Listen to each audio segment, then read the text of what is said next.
ऐसे टुकुर टुकुर क्या देख रहा है? अपना दुपट्टा संभालते हुए धन्नो ने जैसे ही पूछा तो एक पल के लिए सूरज सकपका गया। तुझे देख रहा हूँ। सच में क्या मस्त लग रही है तू, तुरंत संभलते हुए सूरज ने जवाब दिया। धन्नो के बदन से उसकी नजरें हट ही नहीं रही थीं। चल हट, मुझे जाने दे, न खुद काम करता है और न ही मुझे काम करने देता है। मुंह बनाते हुए धन्नो वहां से निकल गई। सूरज अब भी उसे देख रहा था। वह धन्नो के पूरे बदन का मुआयना कर चुका था। एक बार यह मिल जाए तो मजा आ जाए, सूरज के मुंह से निकला। सूरज की अक्सर धन्नो से टक्कर हो ही जाती थी, कभी रास्ते में तो कभी खेत खलिहान में।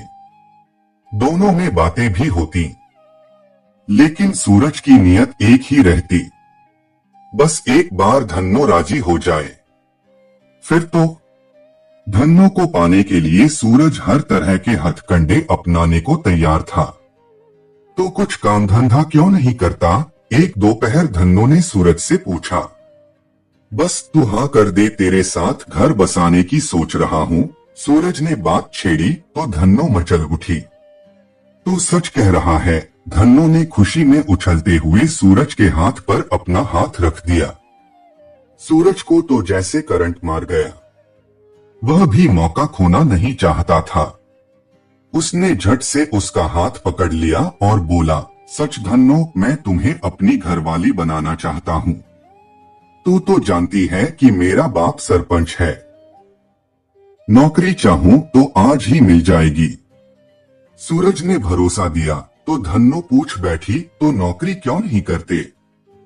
फिर मेरे मामा से मेरा हाथ मांग लेना, कोई मना नहीं करेगा। सूरज ने हाँ में सिर हिलाया। धन्नो उसके इतना करीब थी कि वह अपनी सुध-बुध खोने लगा। यहाँ कोई नहीं है, आराम से लेटकर बातें करते हैं।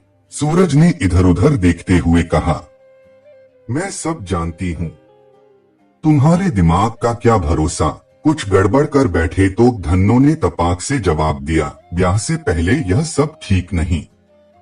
मर्द जात का क्या भरोसा। इतना कहते हुए वह तीर की मानिंद निकल गई। जाते जाते उसने सूरज के हाथ को कसकर दबा दिया था। सूरज इसे इशारा समझने लगा, फिर निकल गई। सूरज को गुस्सा आ गया।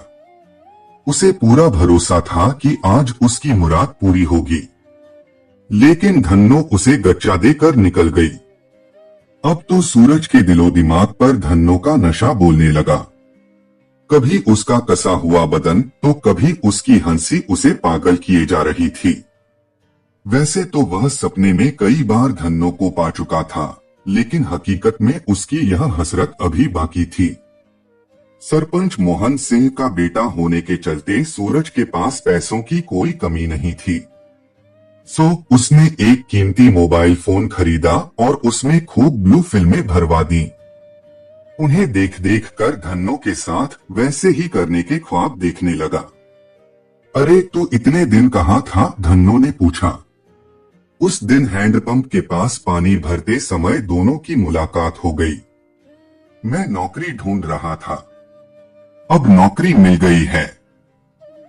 अगले हफ्ते से ड्यूटी पर जाना है। सूरज ने कुछ सोचकर कहा, अब तो ब्याह के लिए हाँ कर दे। वाह वाह, नौकरी की बात सुनते ही धन्नो उससे लिपट गई। सूरज की भावनाएं उफान मारने लगीं। उसने तुरंत उसे अपनी बाहों में भर लिया।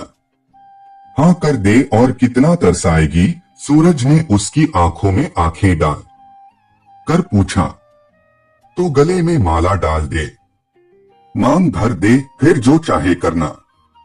सूरज उसे मनाने की जी तोड़ कोशिश करने लगा। अरे वाह, इतना बड़ा मोबाइल फोन पर नजर पड़ते ही धन्नो के मुंह से निकला, क्या इसमें सिनेमा है? गाने वाने हैं? बहुत सिनेमा है। तू देखेगी तो चल उस झोंपड़े में चलते हैं। जितना सिनेमा देखना है देख लेना। सूरज धन्नो के मांसल बदन को देखते हुए बोला तो वह उसके काले मन के इरादे नहीं भांप सकी। धन्नो राजी हो गई। सूरज ने पहले तो उसे कुछ हिंदी फिल्मों के गाने दिखाए, फिर अपने मंसूबों को पूरा करने के लिए ब्लू फिल्में दिखाने लगा। ये कितनी गंदी फिल्में हैं, मुझे नहीं देखनी, धन्नो मुंह फेरते हुए बोली। अरे सुन तो, अब अपने मर्द से क्या शर्माना, मैं तुमसे शादी करूंगा तो ये सब तो करना ही होगा ना, नहीं तो हमारे बच्चे कैसे होंगे, उसे अपनी बाजुओं में भरते हुए सूरज बोला। वह तो ठीक है, लेकिन शादी करोगे ना, नहीं तो मामा मेरी चमड़ी उतार देगा, नरम पड़ते हुए धन्नो बोली। मैं कसम खाता हूँ, अब जल्दी से घरवाली की तरह बन जा और चुपचाप सब कुछ उतार कर लेट जा। इतना कहते हुए सूरज अपनी शर्ट के बटन खोलने लगा। उसके भरोसे में बंधी धन्नो विरोध न कर सकी।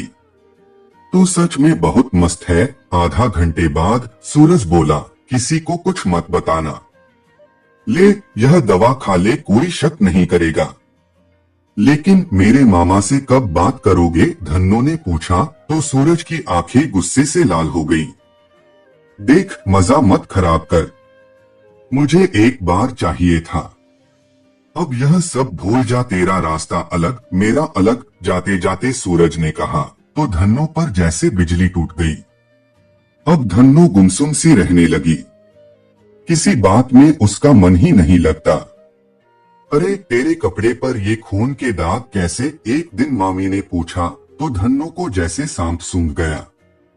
पिछले हफ्ते ही तेरा मासिक हुआ था। फिर धन्नो फूट फूट कर रोने लगी। सारी बातें सुनकर मामी का चेहरा सफेद पड़ गया। बात सरपंच मोहन सिंह के पास पहुंची। पंचायत बैठी। मोहन सिंह के कड़क तेवर को सभी जानते थे। उसके लिए किसी को उठवाना कोई बड़ी बात नहीं थी। तो तुम्हारा कहना है कि सूरज ने तुम्हारे साथ जबरदस्ती की है, सरपंच के आदमी ने धन्नो से पूछा। नहीं, सूरज ने कहा था कि वह मुझसे ब्याह करेगा, इसलिए पहले। नहीं नहीं, मैंने ऐसा कोई वादा नहीं किया था, सूरज ने बीच में टोका। यह झूठ बोल रही है। मैं भी तुमसे शादी करूंगा, तो क्या तू मेरे साथ भी सोएगी, एक मोटे से आदमी ने चुटकी ली। तू है ही धंधे वाली, भीड़ से एक आवाज आई। चुप करो, मोहन सिंह अपनी कुर्सी से उठा तो वहां खामोशी छा गई। वह सीधा धन्नो के पास पहुंचा।